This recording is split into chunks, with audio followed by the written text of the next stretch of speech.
بسم الله الرحمن الرحیم. د ټاکنیزو مبارزو یوازې شپږ ورځې پاتې دي او په اتمه ورځ به افغانان ولسمشریزو ټاکنو ته ځي. د کمپاین 500 ورځو کې څو محدوده ټیمونو سترې کمپاینیزې غونډې کړي. اکثریتو ټیمونو بیا خپله مبارزه تر کابله محدوده ساتلې او ځینو بیا بیخي کمپایني غونډې نه لرلې. د ټاکنو په شفافیت سره له اوسه بېباوري، کمرنګه کمپاینونه، سرغړونې او په ټوله کې ناامني هغه موارد دي چې خلک یې اندېښمن کړي دي. سلام او وخت مو بخیر. تاسو د ټاکنې خپرونه ګورئ.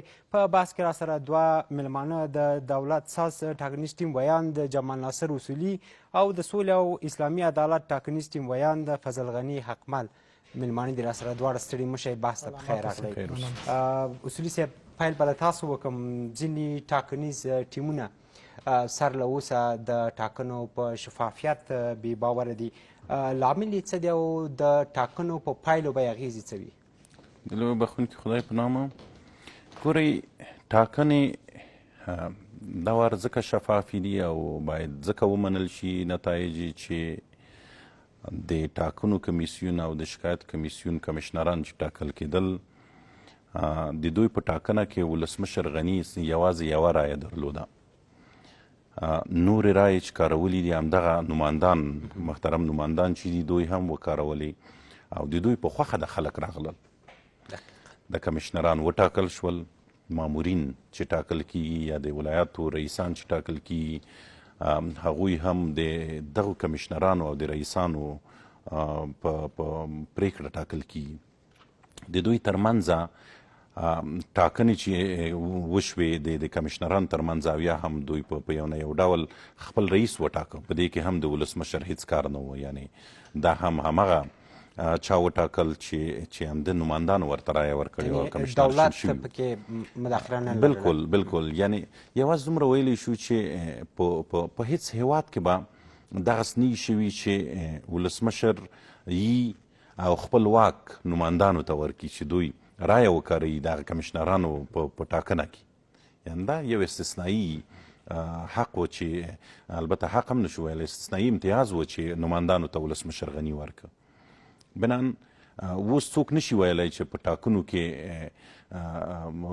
حکومت لاس وهي یا دولت ساز ټیم لاس وهي یا هم چارواکي لاس وهي، ځکه چې هر څه ټاکل کیږي د دوی د رایې زیږنده دي. بنان ویلی شو چې دا ټاکنې به ځکه د منلو وړي چې دغه خلک یې کوي چې نوماندانو ټاکلي. خو ځینې ټاکنیز ټیمونه شته چې ډیری وخت په بحثونو کې د ټاکنو په شفافیت سر له اوسه دوی نیوکې لري، نقد لري او د دې ترڅنګ بې باوره دي، یو ډول بې باوري لري چې ټاکنې به بحراني، پایلې به یې بحراني او د شفافیت ډاډ دوی نشي ورکولی چې ډاډه دې اوسي. په افغانستان کې یو ډیر خراب دود چې کېښودل شو هغه دا دی چې کله چې په پارلماني انتخاباتو د ولسي جرګې انتخاباتو ټاکنو کې چې نوماندان پاتې کیږي هغوی نتایج نه مني. په همدې ډول د ولایتي شورا ټاکنو کې یا هره بله پروسه چې د ټاکنو په اساس منځته راځي، پاتې کاندیدان هغه پروسه نه مني. په اوس کې ځینې نوماندان دغسې دي چې دوی په هنداره کې ځان ویني چې د افغانستان ولس دوی ته رایه نه ورکوي. یعنې ستاسو په نظر هغه ټاکنیز ټیمونه چې دوی د ټاکنو په شفافیت سره له اوسه بې باوره دي، دوی سر له اوسه خپله ماتې حس کړي؟ 100% کې همداسې ده. ځینې نوماندان په دې په خپلو منځو کې هم په دې بحث کوي چې تر اوسه څنګه دا دسیسې او توطیې جوړې کړي تر څو چې ونه منل شي. مننه اصولي صاحب. حقمل صاحب، د سولې او اسلامي عدالت ټیم د ټاکنو په شفافیت څومره باورمند دی؟ بسم الله الرحمن الرحیم. مومن صاحب تاسو ته، قدرمن اصولي صاحب ته او ستاسو د تلویزیون لیدونکو ته سلامونه او احترامات وړاندې کوم. موږ غواړو چې په افغانستان کې شفاف، عادلانه او اصولي انتخابات ترسره شي.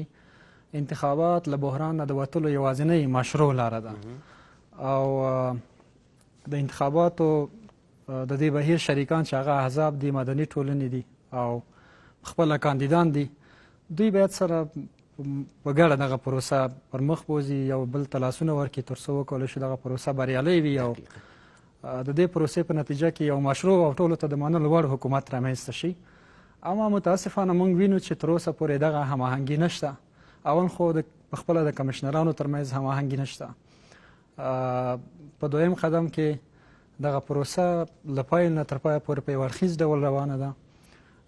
کومې طرحې، مشورې، نظرونه، وړاندیزونه چې احزابو ورکړي دي او یا مدني ټولنه ورکړي یا د جمهوري ریاست کاندیدانو ورکړي، په هغې باندې عمل نه دی شوی. زه درته د بیلګې په توګه وایم چې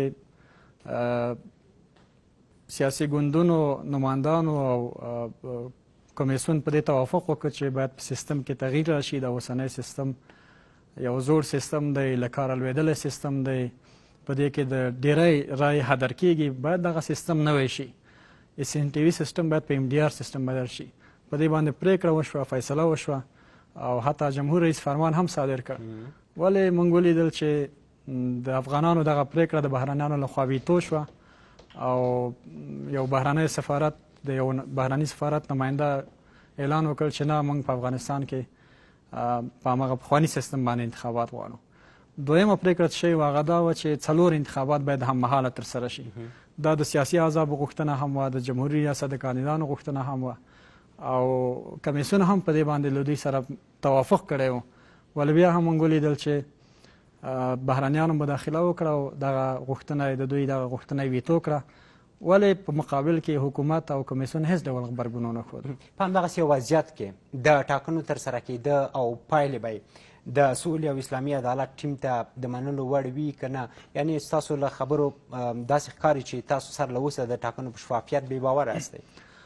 وګورئ، موږ وایو چې راځئ انتخابات له بحرانه د وتلو وسیله وګرځوو. راځئ داسې انتخابات ترسره کړو چې بحران ته د پای ټکی کېږدي، نه دا چې یو بل بحران رامنځته کړي.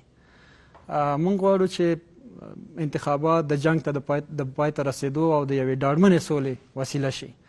اما موږ چې د حکومت له لورې ځینې اقدامات ګورو یا د بهرنیانو له لورې یا پخپله د کمیسیون لخوا دغه ډاډ او اطمینان موږ ته نه دی راکړل شوی چې دغه پروسه په سمه توګه مدیریت شي. انتخابات چې تاسو یې غواړئ څه ډول دی او هغه انتخابات چې 8 ورځې وروسته ترسره کیږي او طرحه شوي دي څومره فرق کوي؟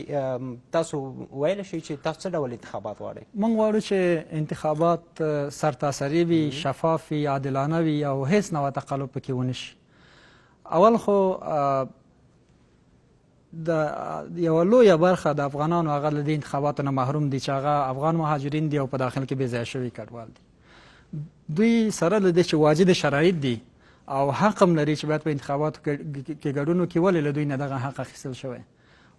دا د حکومت دنده ده چې دغو افغانانو ته چې هغه په بهر کې اوسیږي دوی ته دا فرصتونه برابر کړي چې راشي خپل برخلیک په خپله وټاکي او د خپلې خوښې نومان ته رایه ورکړي. خو هغه کسانو چې نوملیکنه کړې او په ټاکنو کې په 6 د میزان ګډون کولی شي او رایه بکاري، د همدغه شمیر کسانو که 3 میلیونه وي یا 6 میلیونه وي یا 9 میلیونه، د دوی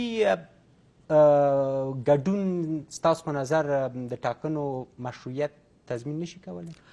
اول خو دا د نوملیکنې دغه پروسه دا د قناعت وړ نه ده. دوی ډېر ځله خیالي ارقام خپروي او په تیرو پارلماني انتخاباتو کې ثابته شوه چې څومره کسانو نوملیکنه کړې وه او څومره کسانو رایه وکاروله. اوس هم دوی کمیسیون دا ادعا لري چې موږ د 9 میلیونو کسانو په شاوخوا کې نوملیکنه شوې ده، ولې موږ مطمئن نه یو چې یوازې 3 میلیونه کسان په انتخاباتو کې برخه واخلي. کله چې 3 میلیونه کسان په انتخاباتو کې برخه اخلي او یوازې د 1 میلیون کسانو په نتیجه کې یو جمهور رئیس ټاکل کېږي، دا څنګه د ملت نمایندګي وکړي او څنګه وکولی شي دې ته د یو مشروع حکومت او پروسې نوم ورکړي؟ درنو لیدونکو، تر لنډې دمې وروسته مو بیا هم ملتیا وکړئ، خپرونه ادامه ده.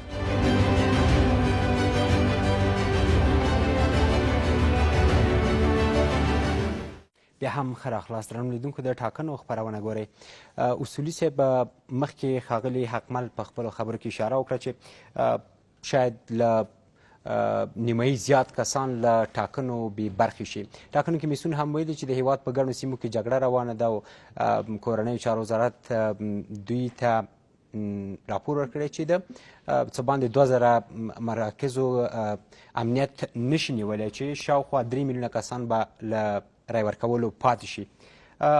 اوس پوښتنه دا ده چې په ټاکنو کې د 4 یا 5 یا 3 میلیونه کسانو ګډون به ستاسو په نظر شفافیت له منځه وړی وي د ټاکنو؟ اصلا د افغانستان د ټاکنو په قانون کې معیار هغه څه دي چې ډیر رای ویسي، یعنې ګټونکی هغه څوک دی چې ډیر رای ویسي. هلته یې نه دي ویلي چې رای باید څومره وي، مقدار یې نه دی واضح کړی هلته چې ګواکې 1 لک رایه که وکارېږي او که 8 میلیونه رایه وکارېږي. بنان د افغانستان ټاکنو قانون دلته چپ پاتې شوی دی. چا چې ډیره رایه ویوړه او 50 جمع یې پوره کړه همغه راوځي، هغه ګټونکی دی. دوهمه موضوع دا ده چې په افغانستان کې عملا جګړه ده. د افغان ملت قربانۍ ورکوي، د هره ورځ په لسګونو افغانان شهیدانیږي. په داسې یو حالت کې چې جګړه روانه وي، موږ هیڅکله داسې ټاکنې نه لرو لکه کومې ټاکنې چې پاریس کې کیږي، کومې ټاکنې چې په واشنګټن او په اروپا او په نورو هیوادونو کې. د دې تمه هم باید اوس موږ ونه لرو چې عملا په جګړه کې یو. د دې تمه هم باید ونه لرو چې موږ وتوانیږو په بهر کې د مهاجرین رایې دپاره لار هواره کړو. ځکه دلته جګړه روانه ده، دلته ډیر سایټونه دي چې بند دي، ټاکنو کمیسیون امر ورکړي، دلته ستونزې شته دي. اما کوم امکانات چې د دولت او د حکومت په لاس کې دي، کوم امکانات چې د ټاکنو کمیسیون په لاس کې دي، او کوم امکانات چې ولس ویني چې شته دي، د هغو هغه څه چې په لاس کې لرو د هغو په اساس باندې چې دلته ټاکنې وشي، هغه ټاکنې به زما په اند رڼې وي او تر یو حده به ښې ټاکنې ولرو او ټول ټاکنیز ټیمونه باید ومني. پوښتنه همدا وه چې 9 میلیونه کسانو که نوملیکنه کړي، که په ځینو سیمو کې، په اکثریتو سیمو کې ټاکنیز د رای محلونه او مرکزونه بند پاتې شي او 3 میلیونه کسان رای وکاري، آیا د 3 میلیونه کسانو په رایو باندې د ټاکنې شفاف نشي کېدی؟